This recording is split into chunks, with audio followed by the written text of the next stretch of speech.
या निवडणुकीचं चित्र त्यांच्या बऱ्यापैकी लक्षात आलेलं दिसतंय, कारण जनतेचा कौल प्रत्येकाच्या घराघरात तुतारी वाजते. एखाद्या सर्वसामान्य माणसाला जरी विचारलं तर कोणाला मतदान करायचं तुतारी सांगतो. त्यामुळं त्यांनी सुद्धा हा जनतेचा कौल मान्य केलेला दिसतोय.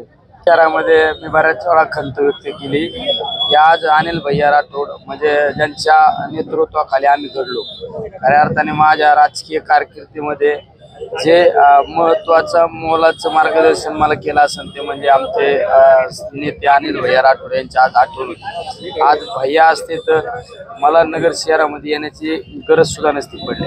विरोधक म्हणल्यानंतर ते टीका टिप्पणी करणारच ना. आता तसं वास्तविक पाहता कुठल्या सोशल मीडियाचा माझा कुठला संबंध येत नाही अधिकृतपणे. मी कधी कुठली पोस्ट टाकण्याबाबत कोणाला सांगत नाही.